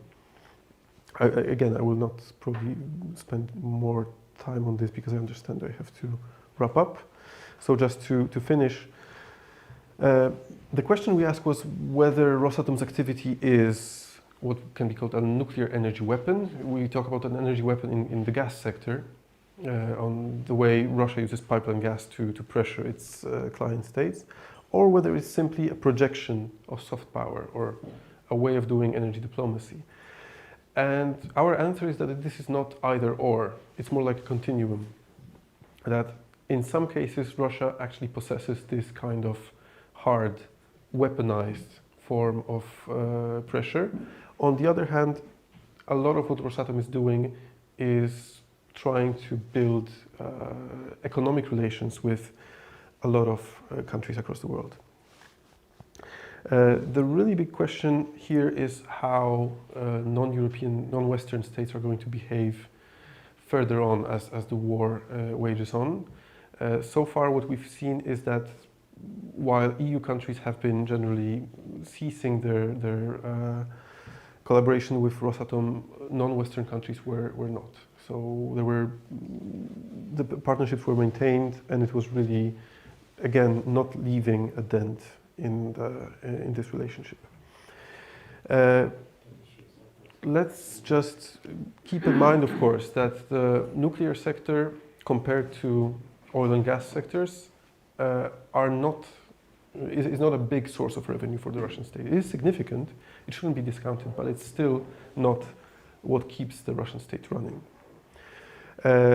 Importantly, right now, as we've also heard, the Western companies are still largely absent. I mean, they've become active, and there's concerted efforts to increase their activity globally and also in Western countries, but they're lagging behind, and they don't have the expertise. I mean, they lost many, many years, and they've lost the know-how that they once possessed because they were not building and not really doing enough. I won't discuss the supply chains of uranium because Dmitry has already covered that. But I will once again emphasize the fact that Rosatom's main advantage is that it has the financial backing of the Russian state behind it. At the moment, even if Westinghouse, for instance, is trying to be more active on the global stage, the American government is reluctant to give it the same kind of backing, which makes Westinghouse offers much less attractive even to countries that are very, very pro-American, that's like my native Poland, for instance. The question of sanctions was already discussed as well. Thank you very much, and sorry for running beyond time.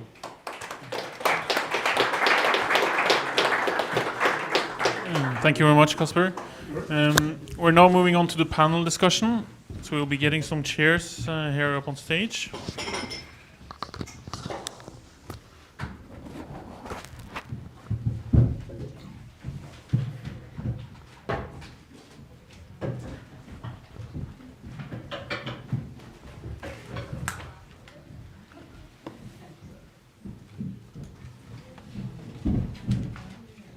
I hope you use the opportunity to stretch a bit. I know this is a long session, so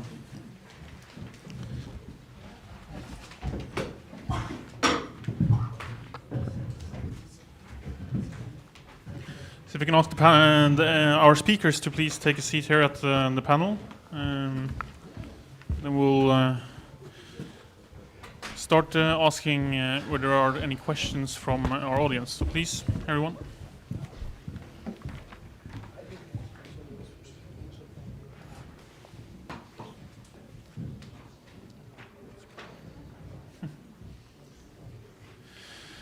Thank you. I wish to start with a very short question for all of you to get us started here.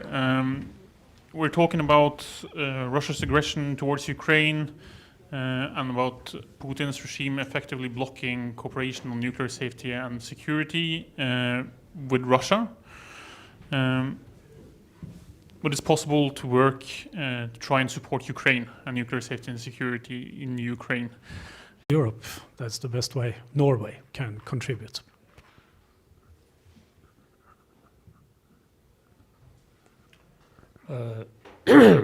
Я думаю, что снижение ядерной и радиационной безопасности достаточно конкретная работа. И, к сожалению, сейчас Bellona вышла из этой практики. And there are certain steps which should be done in this respect.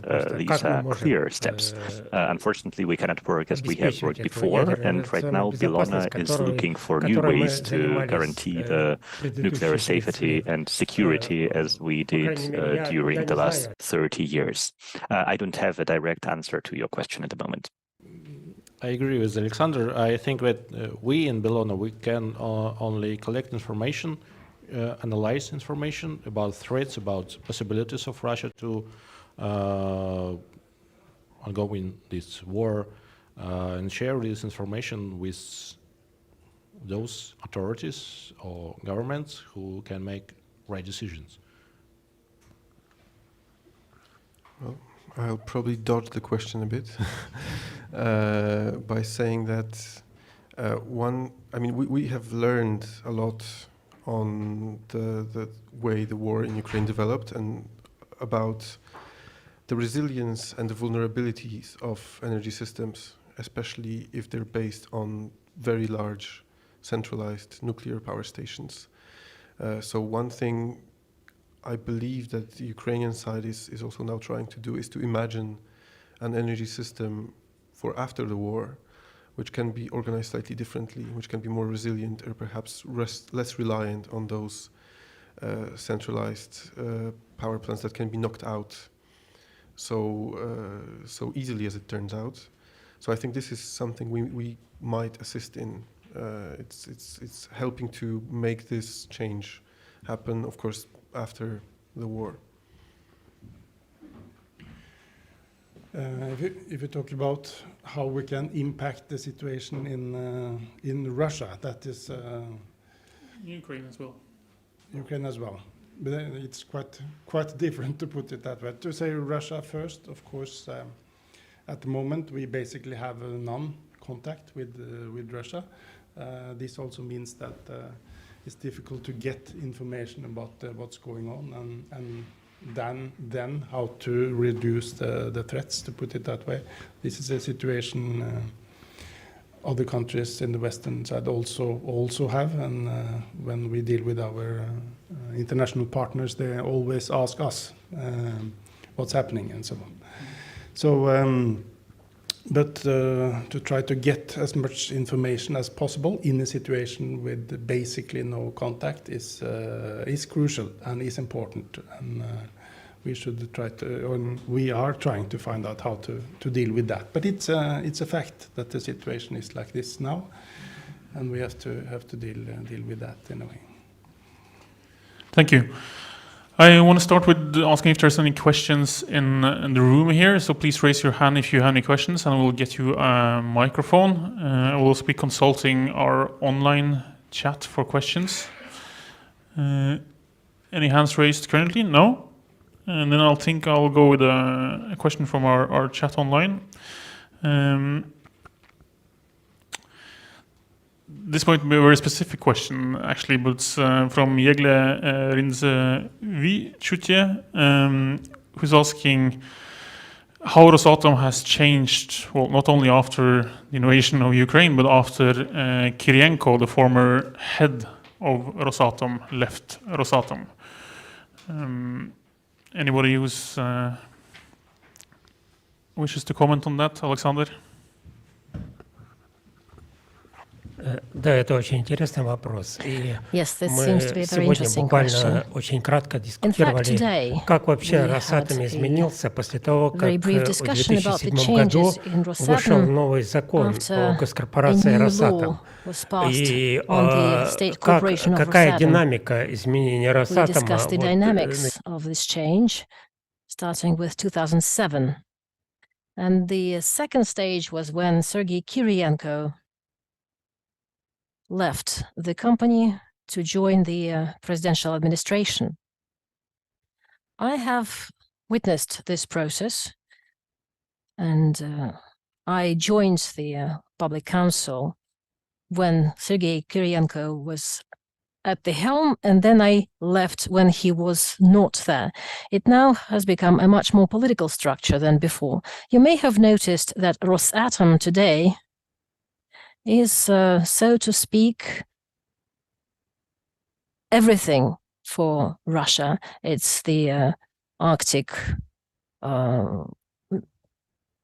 pathway through the Northern Sea. We heard that Rosatom was acquiring shares of companies that had nothing to do with the nuclear industry. Research, science, youth, patriotic education. Lots of people from Rosatom that have now become responsible for patriotic education in universities and schools. So Rosatom has changed a lot right in front of our eyes, especially when the war started. I think it's a very interesting question, and I think that at Bellona we need to do some research there. I think we need to come up with some kind of a analytical document tracing what had become to Rosatom within the past few years. I would actually start with 2007, when Rosatom became a new institution under a new law. So is it now becoming a more government-oriented enterprise? In 2007, we thought that Rosatom was closer to being a private enterprise, and a lot of companies under Rosatom were privatized. They were leaving the government. Now things have changed. So it's a very interesting area that I think we need to focus on in our research. Next question from the room, if there's any hands. But I actually am running. Well, there is a hand order.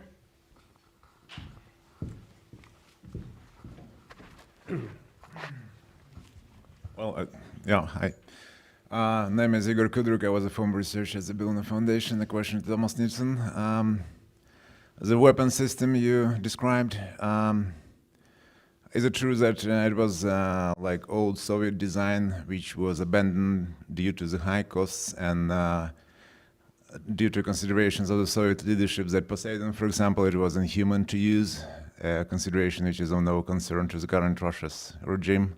And do you think they will be able to deploy them for real? We know very little about the technology that they're using in the reactors, but we know that there were such plans on paper in Soviet days. We also know that a nuclear-powered cruise missile were on paper, and not only on paper, but also under development by the United States in the 1951, 1952, before they stopped and cancelled that project. Will they deploy it? Yes, I think so. I absolutely see no reason why anyone inside today's Russia will be able to stop such crazy technological nuclear weapon system as the Burevestnik and the Poseidon. Whether that is, as Putin himself said already, that the Burevestnik is ready for deployment now, or if it is like the Norwegian intelligence service said in their latest report that it might come within the next 10 years. I mean, I don't know. But yes, it will come. What should concern us is, in addition to the testing, is the deployment. And based on those satellite images from Novaya Zemlya, it seems that the Pankovo site is much more than just a test bench for testing the weapons. I think that is one of the places where they will deploy them when they are ready. In the same way that you need to have the Poseidon weapon. When you're deploying that, Russia have two ways of doing it. It's one on the submarines. It's the Khabarovsk class submarine, which is the submarine class we know least about. Two of them are under construction now and has been so for the last 10 years. And then we have the Belgorod. But the other way, by deploying the Poseidon system on the seafloor, if that is going to be worth fearing for the United States, it has to be in the Arctic. And it has to be inside Russia's 12 nautical miles, and it has to be in the shortest possible distance to the North Atlantic, which is deep water, where they can hide this. And then we are on the Fisherman Peninsula, and the coast very close to the Varanger Fjord. That's the areas. This is what we need to keep and focus on in the years to come. Thank you, Thomas. Next question is actually a question I wanted to ask myself to Dmitry and Kacper. But I'll combine it with a question from Aditya Parekh online. I mean, 2 years into this war, Russia and Rosatom still has a big portfolio of foreign projects, and it has a significant role in the international nuclear industry. How will this develop going forward? Will they stay as big, and what will change? Yes, we see that he's still a large player, and in some spheres and aspects, they even bigger their share increase. But I talk about two examples where Western countries take specific steps to lower their dependency from Rosatom.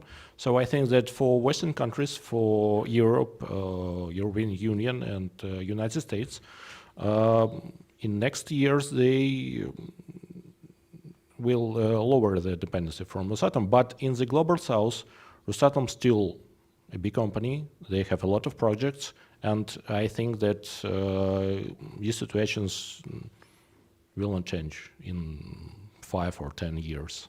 But maybe in future, this change with Russia, it all depends of what will be with Putin's regime in Russia. If it will change fast, something happen. Maybe for nuclear industry, for Western even for Western nuclear industry, it will be for business. It's just a business. It will be easy to take back, work with Russia again, because it's cheaper, maybe comfort for them. It's just a business. But if Putin will be in power for 5, 10 years, I don't know, if after him will be another Putin. So it depends of what will be with Russia. Will Russia a threat for the world after Putin? Maybe it will be. So then Rosatom will decrease their influence in the world, I think. I share this diagnosis, so I don't really see in the kind of near to medium term the opportunities for Rosatom to really diminish their position. What we see is that there's a lineup of countries that are interested in building new nuclear power plants. Ghana has recently voiced its plans, and it immediately got in contact with Rosatom as a potential partner to develop this. And obviously for countries that do not have their own nuclear know-how, Rosatom is a fantastic partner. It provides everything. It really is able to drive a project from A to Z with financing and also with taking back spent fuel at the end, which is something that nobody else really offers. The interesting thing is that this is partly self-inflicted by the Western nuclear industry. So there's a lot of nuclear lobbying right now to kind of create this momentum for new nuclear builds across the world. But at the same time, Western nuclear companies are not stepping up to actually build those reactors. So they're opening a market for others to fill. And apart from Rosatom, it's only the Chinese and the Korean companies that are really able to deliver this. And both the Chinese and the Russians, if you look at, for instance, African countries, well, they are well received because they have this kind of no strings attached attitude. They don't ask about your governance quality or corruption levels or whatever. Actually, the muddier the water, the better. So from the perspective of many leaders who are perhaps not so necessarily dedicated to democracy, why not? I mean, it's pure business. Thank you both. Another comment from Alexander. Я просто очень коротко добавлю. Yes, if I may, I would like to add a few things here. I think there is hope. Now, if we look at the US market, for instance, over the past 10 years, let's look where this market has been going. It's trying to get what they have lost over the period of past years when they were stagnant. Let's look at India and China. They used to be global partners with Rosatom, and they continue to be so. Even at your diagram there, we could see that China and India have decreased their dependency. So these are the countries that can decouple and start developing on their own, offering services on their own to smaller countries. And those small countries that are hooked on Rosatom, they can get those services from China and from India. So there is hope, and it's possible that Rosatom will lose this market. So it will depend on what will happen in the world. We'll have to monitor the situation. Thank you. Yes, my name is Siri Engeset. I was also part of the Bellona team like 100 years ago, 20 years ago, 10 years from 94 to 2004. I remember when we were working at that time that with Minatom having 1 million people on their staff, on their payroll, we were kind of saying like it's a monster with many legs and you couldn't really control it. And I was very intrigued by what Thomas said about these new 2 lines of defense. And the symbolic use of the 4th line, circumnavigating, landing on Hawaii, of course. I would like your comment on who do you think would be running this kind of communication campaign that these lines are? Because there is some material there that might be handled by Rosatom, I don't know, or some other ministry. But there's definitely some kind of communication strategy that is very, very strong. And what has been so amazing on the war side, when you see in Russia, you watch Novosti, you see the news, is that there is no war. It's business as usual. There's just a little group of some silly things going on in the corner. And it's so amazing that they can keep this normality. But then at the same time, somebody is playing the superpower card here in this 4th defense line communication. Absolutely, and his name is Vladimir Putin. I mean, he's the one who has promoted these weapon systems. And when he is promoting it, the rest of the country, he said jump, and the rest of the country jump. But we have to see this in connection with the other propaganda that is working inside Russia. And that is the idea among most people that it is Russia that is under attack. It is not Russia that is the aggressor. It's Russia that is under attack, and it is NATO and especially the United States that have concrete plans to cross the border and to launch a nuclear war against Russia. And that is what more and more people inside the country is thinking. And such propaganda is needed for Putin to be able to boost his weapon program with the Burevestnik and Poseidon, because then Russia is just forced to retaliate. They are forced to develop this new system. They didn't start it, just like Ukraine. They didn't start the war on Ukraine. It was Ukraine that started the war on Russia in the propaganda view. And that is what Putin is proceeding inside Russia. I would like to also draw your attention to the other fact. I mean, the Russian Navy and the nuclear stuff has a special place in the heart of Vladimir Putin. And let's move back to what is the very first destination of Vladimir Putin after he was appointed president in January the year 2000. That was the town of Severomorsk outside Murmansk, the headquarters of the Russian Northern Fleet. And he went up there 2 months later, and he went on Karelia, which is a Delta IV class ballistic missile submarine, out in the Barents Sea. He had a lot of TV crew with him, and they wanted to film the president, seeing that they launched a ballistic missile. And that launch was a failure. And that was extremely embarrassing for Putin. So he ordered the Northern Fleet to come back a few months later, have a world-class state-of-the-art naval exercise in the Barents Sea, and the Northern Fleet that have been down for about 10, 15 years at the time with very little exercises, they didn't dare to stand up and say, hey man, we don't have the equipment to do it. And we all know what happened afterwards on August 12th, the year 2000, when Kursk, one of the newest submarines of the Russian Navy at the time, exploded in the Barents Sea. And I think we are into that situation today also. Nobody dared to stand up against the propaganda or against what Vladimir Putin, in his crazy thinking, is presenting to the country and to the outside world. Yes. Thank you, Thomas. We have a couple of questions on the chat here that I'll try to compile into one question. Did I lose the sound? No. We know that Russia is trading with European countries, both nuclear fuel and have been known to take spent nuclear fuel back from countries where they have reactors. Are they currently also having fuel return from European reactors?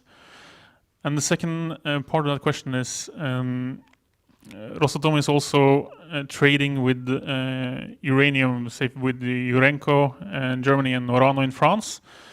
And since Rosatom is a military organization as well as a civilian one, could that trade also have mean that material that is civilian ends up in the military section of Rosatom? And Dima, I think that question is for you. About spent fuel, I think that it was not a big market for Russia.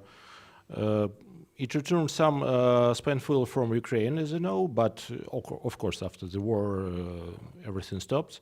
But most companies and most European countries which use Russian fuel, not uranium, not enrichment uranium, but specifically the fuel for their Soviet-designed reactor, VVR reactors, VVR 1000 and VVR 440. They have maybe some programs for return spent fuels, but I think that most of them have alternatives to hold this fuel on the plant, like in Zaporizhia and PP, where we see the pictures of the spent fuel storage, open storage on the open air with big containers. It's American technology which broadly used in European countries. That's okay. Most countries which earlier sent spent fuel to Russia use this technology before they find the final solution. What about enrichment uranium and its possible use in weapons? Connections between Rosatom and Urenco are only about civilian programs, because Urenco don't work with great weapon grade enrichment levels, not 90%. They only produce enrichment uranium for nuclear power plants. So there is an interesting case in Germany about Lingen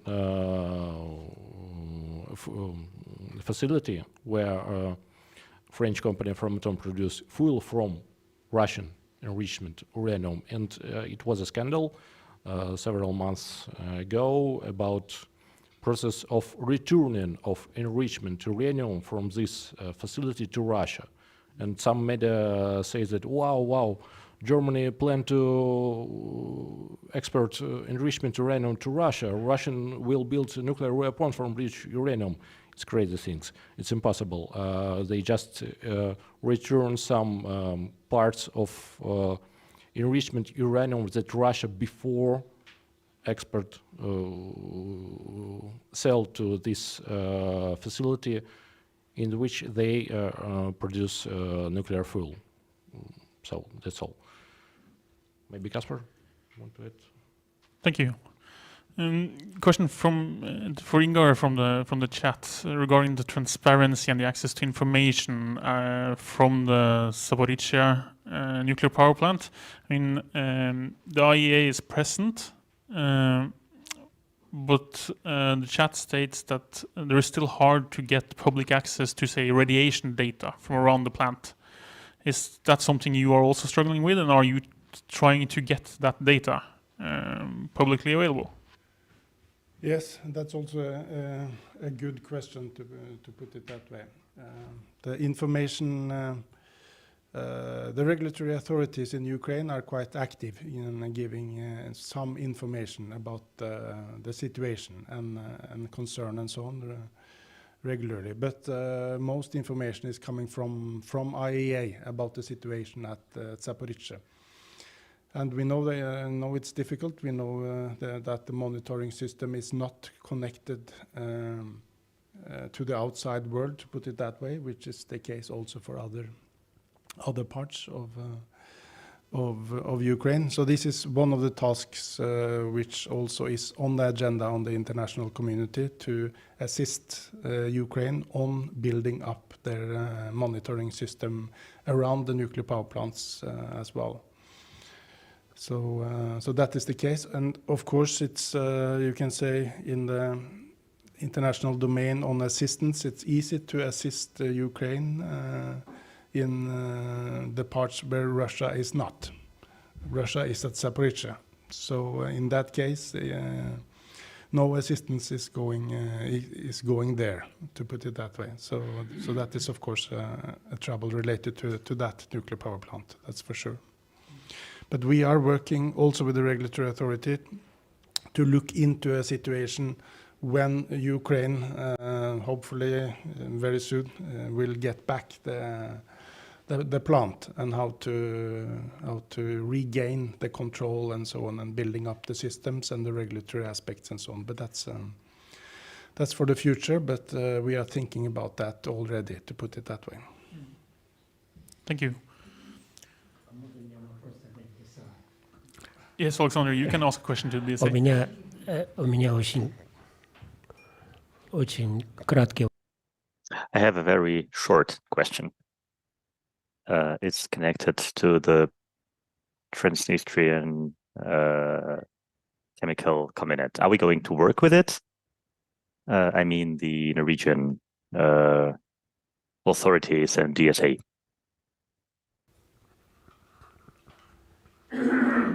You mean the Pridniprovsky chemical plant? Yes, I know that site that has been in focus for quite many years, to put it that way. We have some projects. So Norway is putting in some funding in Pridniprovsky to try to enhance the situation at that plant. For those who do not know what it is, it's a site where a lot of radioactive contamination around, and lack of control for the site. European Commission has been working quite heavily in that area for many years, and we are in good dialogue with them on that. And I know also that Bellona has been focusing that area. But it's a legacy site. It's not an operational, I mean, like a nuclear power plant or so. But it's important, as many aspects in Ukraine.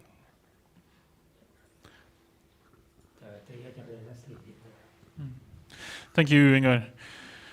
I'm actually going to go for a question I have for myself, and I'm not really sure who to address it to, so feel free to comment on it. But we've been talking about this duality of Rosatom being a unique player in the nuclear industry because it's both civilian and military at the same time.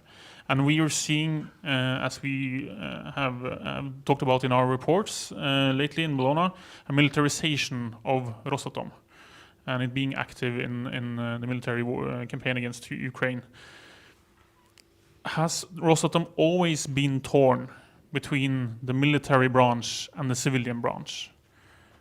And how has that changed now, if it's always been torn between these two? Perhaps Alexander, or anyone else?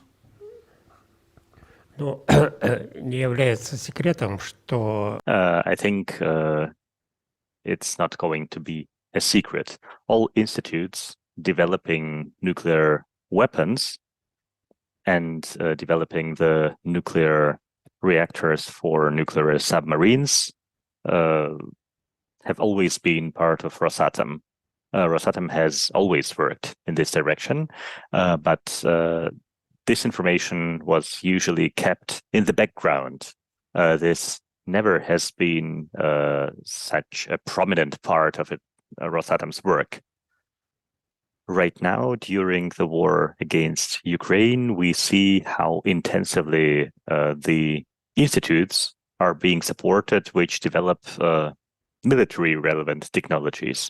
All the awards, all the events with Putin's and Likhachev's participation can be seen in Russian media. It means that they turn from the background to the foreground, to the front.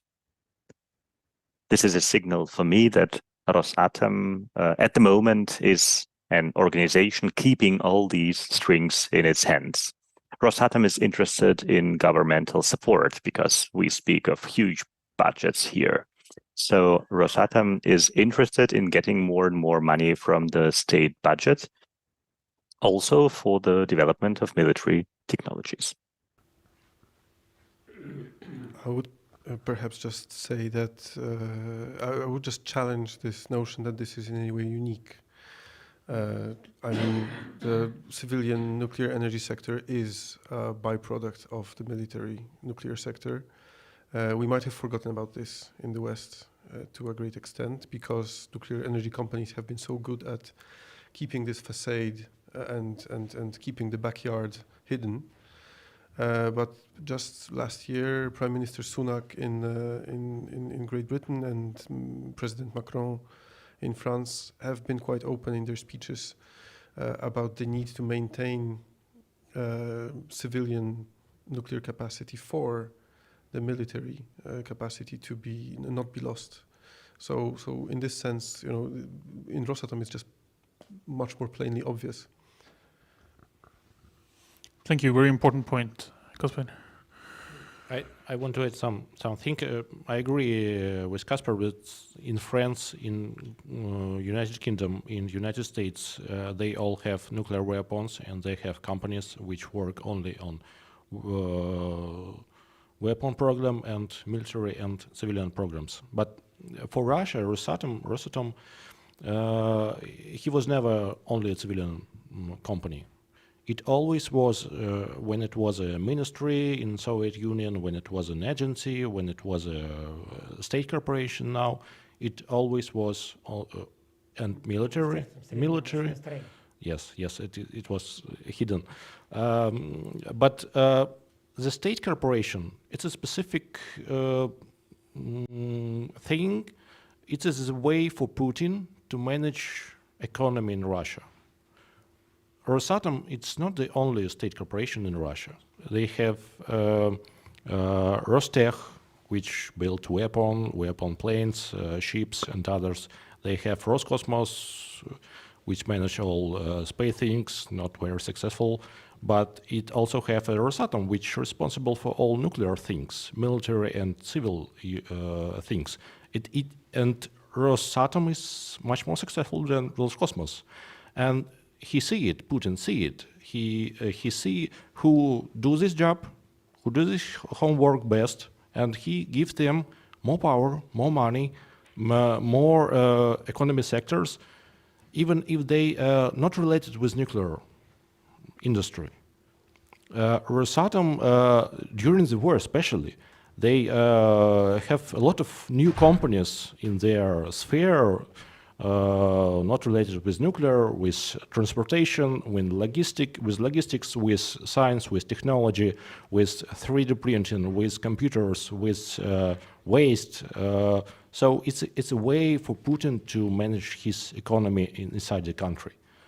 And of course, for abroad, they prefer to talk about civilian programs because they sell them.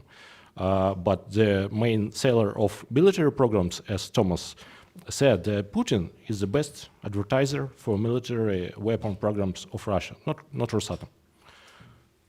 That's all. But in every meeting with Putin, with Alexei Likhachov, the head of Rosatom, the first thing that Likhachov report to Putin is, we do everything for 100% for our nuclear weapon program. And then he tell Putin about nuclear plants, icebreakers, and other things, which much less important for Putin.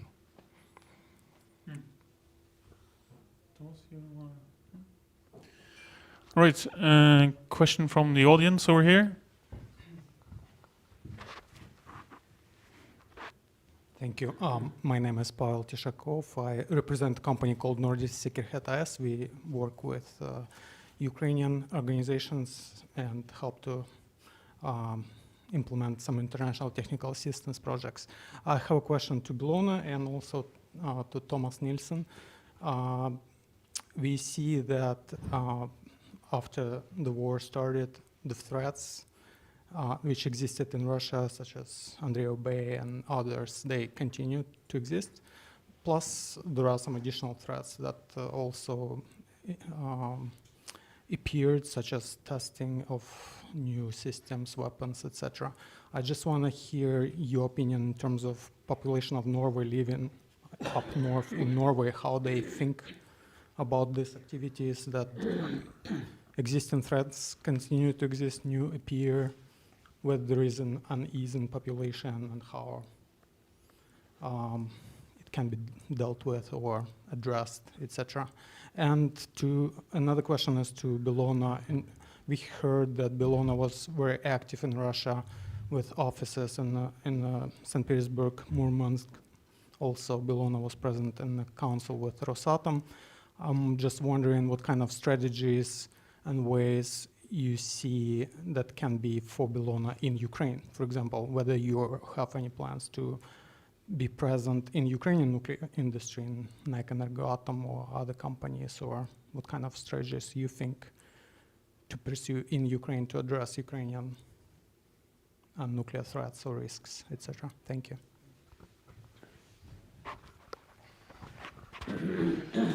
It's quite strange to live in the border area. So it's less than 50 kilometers from my bedroom to the nearest base for Russian nuclear-powered submarine. That's the distance from this room to Drammen in comparison. We have been witnessing a 30-year period of cleaning up the mess created during the Cold War in a step-by-step positive cooperation with a lot of agencies and people inside Russia. Till today, where we are in the total other end of the scale, where we are witnessing, first of all, total secrecy about what's going on. Secondly, we are into a new arms race, not in the number of nuclear warheads, but in the number of nuclear-powered submarines, new weapon system, as I talked about, and we today have more nuclear icebreakers operating along the Northern Sea route than we ever had during Soviet days. So we are in the total other end of the scale, and there is no light in the tunnel. That scares people in the border area, but I again, I want to say that the most difficult part is our fear of accidents during testing and exercising of these weapons, and not necessarily a war in the area. Talking about war and the war in Ukraine, it is important to understand that the north is very close to Ukraine. I mean, the distance from the Ukrainian border, the Russian-Ukrainian border to the Kola Peninsula and northern Norway is 1,800 kilometers. But the Kola Peninsula plays an extremely important role in Russia's warfare against Ukraine. More than 60% over the last 2-3 months of the cruise missiles launched against targets in Ukraine comes from aircrafts that take off from the Olenaya airbase on the Kola Peninsula. These are legitimate targets for either it's partisans or saboteur groups of Ukraine armed forces operating inside Russia. I think it is a question of time before we see sabotage actions also on the Kola Peninsula. I mean, it's 3 weeks ago since they took out an aircraft at a base in Chelyabinsk, which is actually on the east of the Ural Mountains, and they have done so in Novgorod, and they have done so in Engels, in Saratov region, etc. And by the snow melting now, and it's possible to move out in the wilderness, my big fear is that, or big fear, I actually support it, but there is a big chance that we will see sabotage actions directed to military installations on the Kola Peninsula for the Ukrainians as a self-defense. But that is a kind of a scary scenario given all the nuclear material in the area. Yes. Thank you, Thomas. Now coming to the question about Ukraine. You're pointing at me? Здесь, я думаю, что Оскар должен ответить. I think that Oskar should answer this question, either Oskar or Frederic. Frederic is also here in the Frederic, room. Maybe he's the best person. Microphone? No? Then I'll try and answer that question, Paul. I mean, for Bellona's plans for working in Ukraine, as we talked about, currently our possibility to be present in Ukraine is very limited, which is also a limitation on our ability to work directly with the issues there. However, we are planning to and will be doing extensive monitoring and information sharing about what is going on in Ukraine. And part of the reason we're doing that is not only to make sure that the public is aware of what is going on, but also for us to be able to identify points where we can be helpful. Either it is connecting the right people to figure out how to solve a problem, or it is trying to figure out what to prioritize when there are many issues that have to be solved at the same time. And I think we are also able to help in pointing at issues that are not necessarily very high up on the agenda currently, and bringing them up both for international funders, but for international cooperation organizations that are working to solve these issues and perhaps need help in understanding what the situation is actually at different objects. And our opinion is one way of navigating that, and our input, I think, has been helpful for many historically, and we hope that it will be also going forward. But I think establishing an operation in Ukraine is currently very difficult and would require resources that we currently do not have. That does not mean that we're not looking for ways to do it, but I can't promise exactly when that will happen. So I hope that's already answer to your question. I think actually that we're going to wrap this up now. I know there are some questions left in the chat online. I hope that those that haven't got their answers and their questions answered can contact us in Bellona with those questions if they want to hear from our experts. I have for our external speakers some gifts. And that means you, Thomas. Thank you. And for you, Kacper. And for you, Ingar. I want to thank you for your contributions to today's seminar. We in Bellona will, as said, continue to do our work and continue to hold these types of events, both to discuss this with other people in our sphere, but also with the public. And if you want to check out our materials, you can find everything on our webpage. We also recommend subscribing to our Nuclear Digest, which comes out monthly and is an overview and our analysis of what's going on in the Russian and Ukrainian nuclear industry at any given time. I want to remind those of you that are here to please leave your translation equipment at the door before you leave and don't take it with you. But with that said, I think I want to say thank you to those who have been following us online. Thank you to those of you who have been here present with us. And you don't have to leave. We are not throwing you out, so you can hang around for 15-20 minutes and perhaps talk to our experts if you want to. Thank you for following us today. Thank you to the speakers. Have an excellent day, everyone. Thank you.